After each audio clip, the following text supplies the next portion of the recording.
Hello guys. आज JPSC mains notes का एक अलग टॉपिक साइंस एंड टेक्नोलॉजी का है जिसको करने जा रहे हैं। टॉपिक का नाम है भारत में सुदूर संवेदन 600 शब्दों में।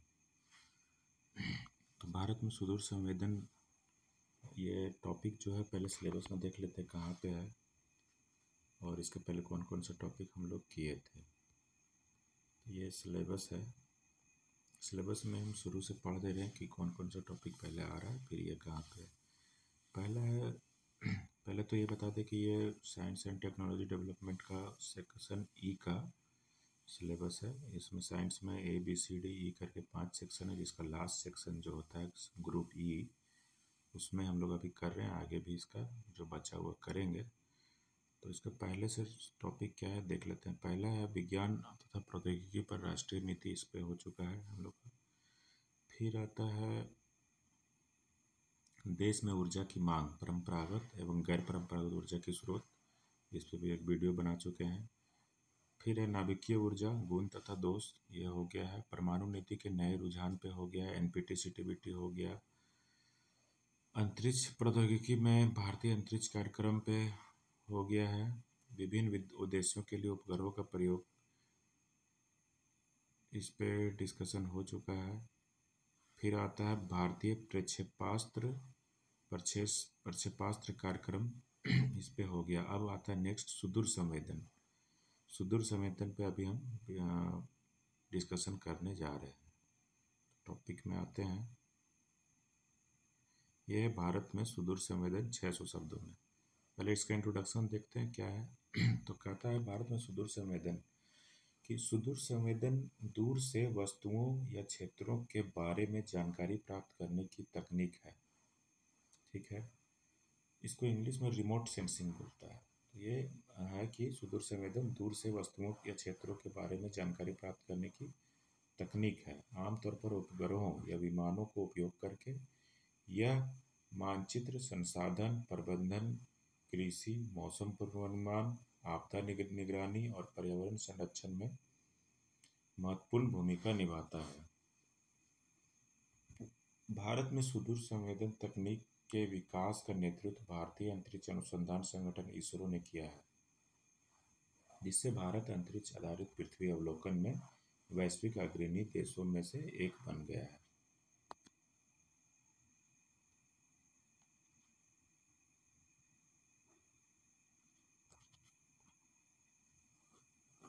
तो इसमें मेन पॉइंट जो कहा, ये कहा है कि सुदूर संवेदन जो एक ऐसा टेक्निक है जिसमें से हम लोग को दूर के वस्तुओं या क्षेत्रों के बारे में जानकारी प्राप्त होता है। वो भी कैसे होता है, तो उपग्रह और विमान का उपयोग करके। ठीक है, और यह जो है किस किस में काम आता है, तो मानचित्रण, संसाधन प्रबंधन, कृषि, मौसम पूर्वानुमान, आपदा निगरानी और पर्यावरण संरक्षण में बहुत मतलब वाइटल रोल प्ले करता है, महत्वपूर्ण भूमिका निभाता है। और भारत में जो संवेदन तकनीक के विकास के को लेकर के कहें तो ये जो है इसरो जो है, अंतरिक्ष अनुसंधान संगठन इसरो है, इंडियन स्पेस ऑर्गेनाइजेशन जो है, इंडियन स्पेस रिसर्च ऑर्गेनाइजेशन, उसने वो किया है, जिससे भारत अंतरिक्ष आधारित पृथ्वी अवलोकन में अंतरिक्ष से ही पृथ्वी का ओवरव्यू, सैटेलाइट इमेज, ये सब पूरा वर्ल्ड में वो लीड रोल प्ले कर रहा है, अग्रणी देश में आ गया है। ये हो गया इंट्रोडक्शन। उसके बाद आता है सुदूर संवेदन की अवधारणा क्या है। तो कह रहा कि सुदूर संवेदन में अध्ययन की जा रही है सुदूर संवेदन में अध्ययन की जा रही वस्तु के साथ भौतिक संपर्क बनाए बिना डेटा एकत्र करना शामिल है। ये एक डिफिनेशन है। इसमें कहा है कि सुदूर संवेदन, रिमोट सेंसिंग जो है वो है कि जिस पार्टिकल, ऑब्जेक्ट या तो एरिया के बारे में हम डाटा कलेक्ट करते हैं, उसको बिना टच किए, बिना फिजिकल कांटेक्ट बनाए, भौतिक संपर्क उसी को बोलता है, बिना छुए वहाँ पहुँचे, कि वहाँ न बिना पहुँचे बिना छुए उससे उसका डेटा हासिल करना। तो वही कह रहा है। फिर बोला कि यह पृथ्वी की सतह से परिवर्तित या उत्सर्जित विद्युत चुंबकीय विकिरण का पता लगाने के लिए सेंसर का उपयोग करता है। तो ये किस टेक्नोलॉजी पे काम करता है? तो ये है कि पृथ्वी की सतह से, अर्थ सरफेस से जो है सो कुछ मैग्नेटिक रेज जो होता है, चुंबकीय विकिरण, वो रिफ्लेक्ट करता है, इमिट करता है, परिवर्तित या उत्सर्जित होता है। उससे ये उसका पता लगाता है, उसी से सेंसर का उपयोग करके ये डाटा तैयार करता है। ये सेंसर उपग्रहों, ड्रोन या विमानों पर लगाए जाते हैं और दृश्य, अवरक्त और माइक्रोवेव जैसे विभिन्न वर्णक्रमीय बैंडों में चित्र कैप्चर करते हैं।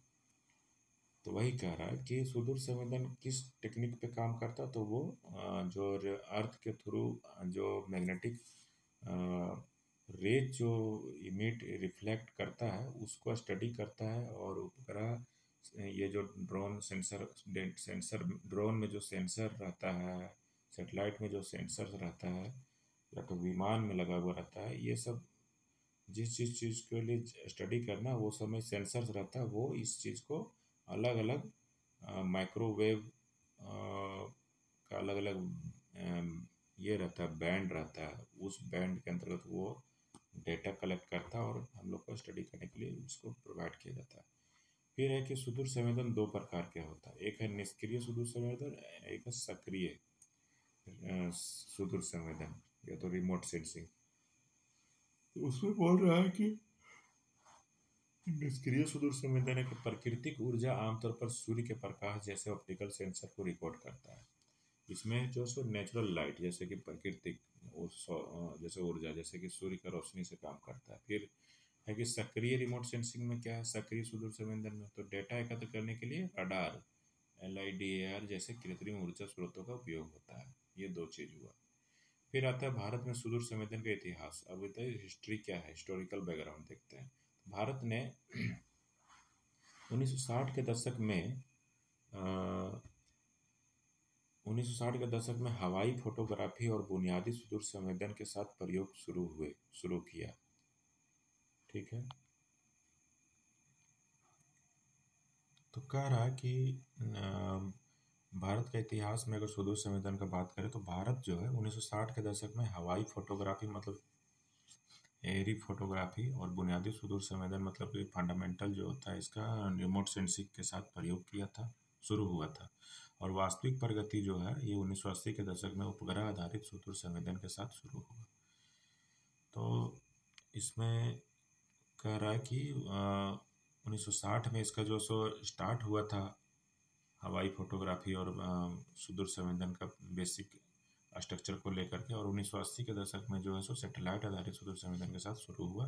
और 88 में जाकर के IRS-1A भारतीय सुदूर संवेदन उपग्रह का प्रक्षेपण एक महत्वपूर्ण उपलब्धि थी। 1988 में जाकर के ये एक सैटेलाइट लॉन्च करता है जो IRS-1A है। तो वो इसका एक अचीवमेंट था जिसने पृथ्वी अवलोकन उपग्रहों की एक समर्पित श्रृंखला की शुरुआत करता है, जिससे कि अर्थ का सैटेलाइट इमेज जारी करता है। आज भारत सुदूर संवेदन उपग्रहों के सबसे बड़े बेड़े में से एक का संचालन करता है, जो राष्ट्रीय विकास के लिए महत्वपूर्ण डेटा प्रदान करते हैं। प्रमुख भारतीय सुदूर संवेदन उपग्रह IRS श्रृंखला 1988 से प्रक्षेपित ये उपग्रह कृषि, वानिकी, जल संसाधन और शहरी नियोजन के लिए चित्र प्रदान करते हैं। तो इसका थोड़ा सा हम इसमें स्पेस दे देते हैं।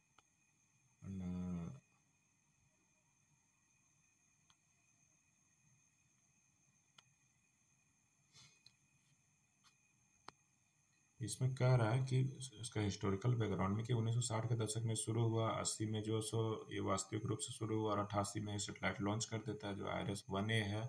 उसमें सुदूर संवेदन उपग्रह है जो जो पृथ्वी का इमेज वगैरह भेजता है।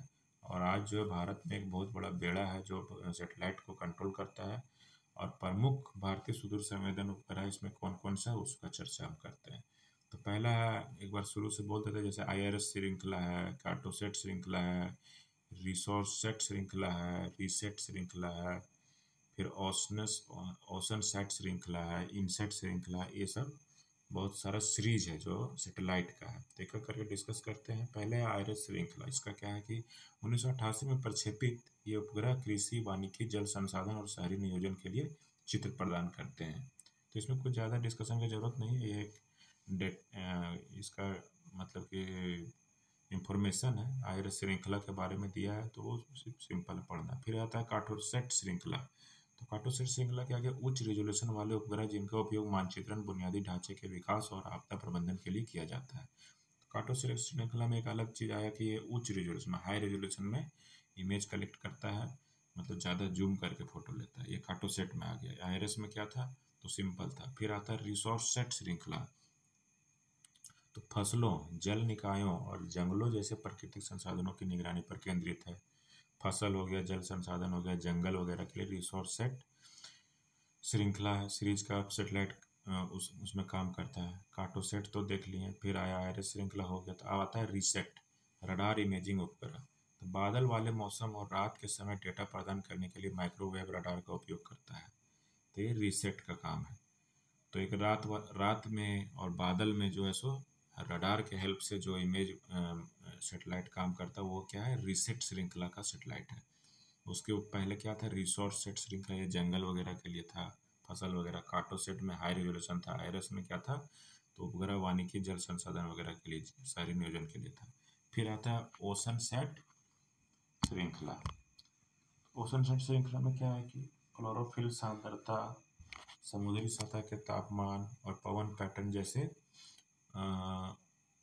समुद्री मापदंडों की निगरानी करता है। ये ओशन सेट नाम से ही पता चला कि ओशन जो होता है, ओशियन, वो समुद्र होता है ओशियन का मतलब। तो इससे ये पता चला समुद्र से रिलेटेड है ये, इसलिए समुद्र सतह के तापमान और पवन पैटर्न जैसे समुद्री मापदंडों की निगरानी करता है।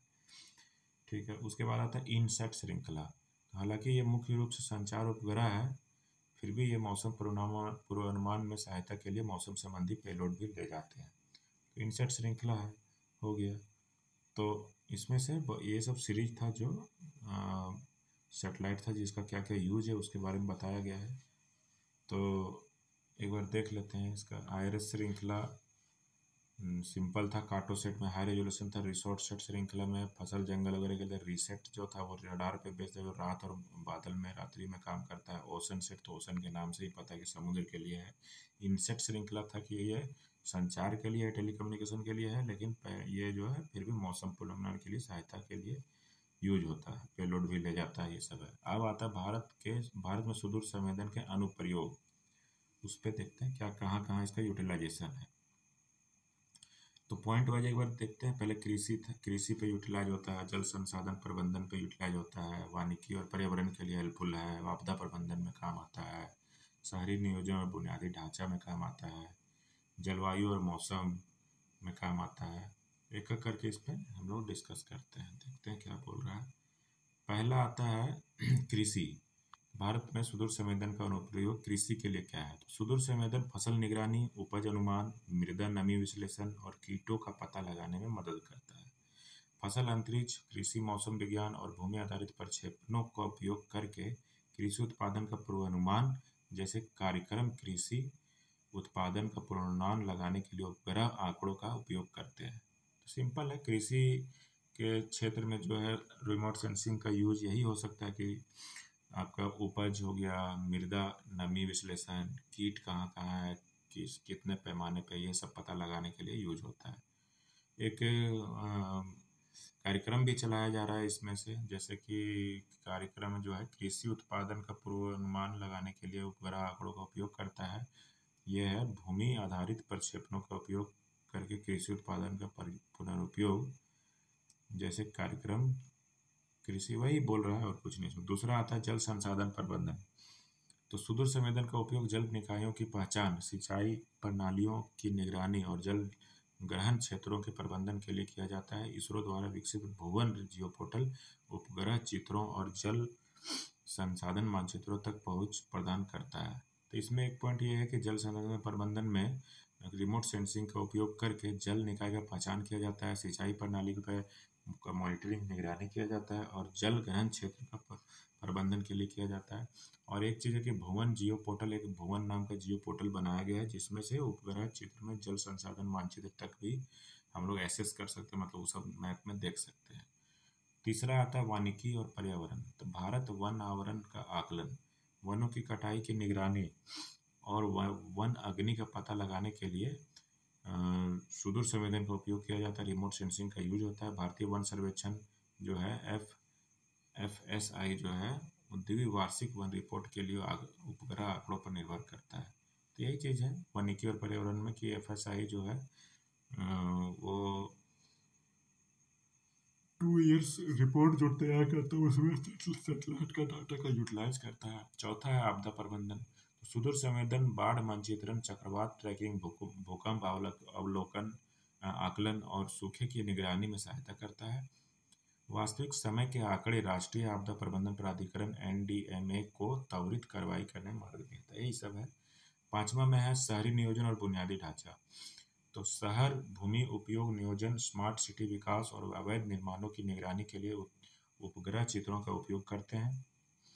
सुदूर संवेदन सड़क, रेल मार्ग और बंदरगाह जैसी बुनियादी ढांचा परियोजनाओं में सहायक होता है। यही इसमें है शहरी नियोजन और बुनियादी ढांचा में। छठा आता है जलवायु और मौसम। तो इनसेट और कल्पना उपग्रह मौसम पूर्व अनुमान और तापमान एवं वर्षा पैटर्न जैसे जलवायु परिवर्तन संकेतकों पर नजर रखने के लिए महत्वपूर्ण मौसम संबंधी आंकड़े प्रदान करते हैं। इसमें एक पॉइंट ये आता है कि इनसेट और कल्पना सैटेलाइट सीरीज का जो सैटेलाइट है वो मौसम पूर्वानुमान, तापमान और वर्षा पैटर्न जैसे जलवायु परिवर्तन संकेतकों पर नजर रखता है और महत्वपूर्ण डाटा प्रदान करता है। अब इसमें एक है कि इसरो का भुवन पोर्टल प्लेटफॉर्म। तो भुवन गूगल अर्थ की तरह भारत का अपना जियो पोर्टल है। भारत का खुद का जियो पोर्टल है, इंडिजीनियस, यहीं पे निर्मित है। यह उपग्रह चित्र, विषयगत मानचित्र और भू स्थानिक डेटा सेवाएं प्रदान करता है। उपयोगकर्ता प्राकृतिक संसाधनों, आपदा चेतावनियों और शहरी विकास से संबंधित जानकारी प्राप्त कर सकते हैं। ये था इसका रिमोट सेंसिंग का कहाँ कहाँ यूटिलाइजेशन होता है। उसके बाद आता है अंतर्राष्ट्रीय सहयोग। तो भारत अन्य देशों के साथ सुदूर संवेदन आंकड़े साझा करता है और वैश्विक पर्यावरण निगरानी प्रयासों में भाग लेता है। यह पड़ोसी देशों और आपदा प्रवण क्षेत्रों को पृथ्वी अवलोकन सेवाएं भी प्रदान करता है। तो यही है इसमें अंतर्राष्ट्रीय सहयोग में। इंडिया जो है यहाँ का डाटा शेयर करता है और अगला से भी लेता है देता है, वही सब देना लेना का काम चलता है। फिर आता है कंक्लूजन, निष्कर्ष में क्या है कि तो दूर संवेदन रिमोट सेंसिंग जो है, दूर संवेदन ने वैज्ञानिक नियोजन और वास्तविक समय में निर्णय लेने की भारत की क्षमता को बदल दिया है।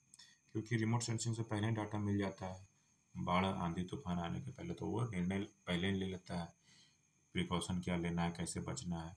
कृषि और जल से लेकर के शहरी नियोजन और आपदा प्रतिक्रिया तक उपग्रह आंकड़े सतत विकास के लिए आवश्यक हो गए हैं। जैसे जैसे इसरो नवाचार करता रहेगा, भारत की सुदूर संवेदन क्षमताओं में वृद्धि होने की उम्मीद है, जिससे असूचित समाज शासन और कुशल संसाधन प्रबंधन का भविष्य सुनिश्चित होगा। यही इसका नोट्स होता है था। यहाँ तक, यहाँ द एंड हो जाता है। Thank you.